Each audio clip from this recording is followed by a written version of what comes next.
ಅಸಲಿ ಅನ್ನೋ ನಂಬಿಕೆ ನಕಲಿ ಅಂತ ಶಾಕ್. ಚಿನ್ನದ ಹೊಳಪು ನೋಡಿ ನಂಬಬೇಡಿ.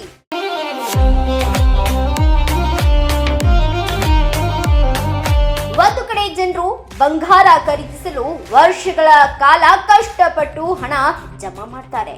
ಇನ್ನೊಂದು ಕಡೆ ಕೆಲವರು ಅದೇ ಬಂಗಾರವನ್ನ ನಕಲಿ ಮಾಡಿ ಅದನ್ನೇ ಹಣ ಗಳಿಸುವ ಮಾರ್ಗವನ್ನಾಗಿಸಿಕೊಂಡಿದ್ದಾರೆ. ಧಾರವಾಡ ಜಿಲ್ಲೆಯ ಕಲಘಟಗಿ ತಾಲೂಕಿನ ಗಂಜಿಗಟ್ಟೆ ಗ್ರಾಮದಲ್ಲಿ ನಕಲಿ ಬಂಗಾರವನ್ನ ಅಸಲಿ ಎಂದು ನಂಬಿಸಿ ಬ್ಯಾಂಕ್ಗೆ ಲಕ್ಷಾಂತರ ರೂಪಾಯಿ ಮೋಸ ಮಾಡಿದ ಪ್ರಕರಣ ಬೆಳಕಿಗೆ ಬಂದಿದೆ. ಆರೋಪಿಗಳು ಕ್ರಿಮಿನಲ್ ಮೈಂಡ್ ಬಳಸಿ ನಕಲಿ ಬಂಗಾರವನ್ನ ತಂದು ಅದನ್ನ ಅಸಲಿ ಎಂದು ನಂಬಿಸಿ ಬ್ಯಾಂಕ್ನಲ್ಲಿಟ್ಟು ಲಕ್ಷಾಂತರ ರೂಪಾಯಿ ಸಾಲ ಪಡೆದುಕೊಂಡಿದ್ದಾರೆ. ಆರೋಪಿಗಳು ನಕಲಿ ಬಂಗಾರದ ಆಭರಣಗಳನ್ನ ಅಸಲಿ ಎಂದು ನಂಬಿಸಿ ಬ್ಯಾಂಕ್ ಆಫ್ ಬರೋಡಾ ಶಾಖೆಯಲ್ಲಿ ಇಟ್ಟು ಸಾಲ ಪಡೆದುಕೊಳ್ಳುತ್ತಿದ್ರು. ಹೊರಗೆ ನೋಡಿದ್ರೆ ಚಿನ್ನದಂತೆ ಹೊಳೆಯುವ ಆಭರಣಗಳು, ಆದ್ರೆ ಅದು ಮೋಸದ ಜಾಲವಾಗಿತ್ತು. ಆರೋಪಿಗಳು ನಕಲಿ ಬಂಗಾರದ ಆಭರಣಗಳನ್ನ ತೂಕ ಮಾಡಿಸಿ ಅವುಗಳನ್ನ ಅಸಲಿ ಬಂಗಾರವೆಂದು ನಂಬಿಸಿ ಬ್ಯಾಂಕ್ ಆಫ್ ಬರೋಡಾ ಶಾಖೆಯಲ್ಲಿ ಸಾಲ ಪಡೆದುಕೊಂಡಿರುವುದಾಗಿ ದೂರಿನಲ್ಲಿ ತಿಳಿಸಲಾಗಿದೆ.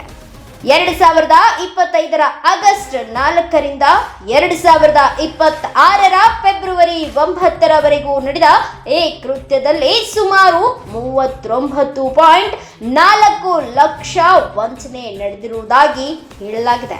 ಇಲ್ಲಿ ಮೋಸ ಮಾಡಲು ಕೇವಲ ಆರೋಪಿಗಳು ಮಾತ್ರ ಅಷ್ಟೇ ಅಲ್ಲದೆ ಬ್ಯಾಂಕ್ ಸಿಬ್ಬಂದಿಗಳು ಇದರಲ್ಲಿ ಭಾಗಿಯಾಗಿದ್ದಾರೆ. ಬ್ಯಾಂಕ್ನಲ್ಲಿ ಬಂಗಾರವನ್ನ ಅಡವಿಡುವಾಗ 2 ರಿಂದ 3 ಬಾರಿ ಅಸಲಿನೋ ನಕಲಿನೋ ಅಂತ ಪರೀಕ್ಷೆ ಮಾಡ್ತಾರೆ. ಹಾಗಾದ್ರೆ ಅಂದು ಪರೀಕ್ಷೆ ಮಾಡುವಾಗ ಬ್ಯಾಂಕ್ ಮ್ಯಾನೇಜರ್ ಹಾಗೂ ಬಂಗಾರ ಪರೀಕ್ಷಿಸುವ ಅಪ್ರೈಸರ್ ಏನ್ ಮಾಡ್ತಿದ್ರು ಅನ್ನೋದೇ ಯಕ್ಷ ಪ್ರಶ್ನೆಯಾಗಿದೆ. ಇಲ್ಲಿ ಅನುಮಾನದ ವಾಸನೆ ಕೂಡ ಬರುತ್ತಿದೆ. ಯಾಕೆಂದ್ರೆ ಬೆಂಕಿ ಆಡಲು ಗಾಳಿಯ ಅವಶ್ಯಕತೆ ಹೇಗೆ ಬೇಕೋ ಅದೇ ರೀತಿ ಈ ಖತರ್ನಾಕ್ ಕಳ್ಳರಿಗೆ ಬ್ಯಾಂಕ್ ಮ್ಯಾನೇಜರ್ ಹಾಗೂ ಅಪ್ರೈಸರ್ ಸಾಥ್ ನೀಡಿದ್ದಾರೆ.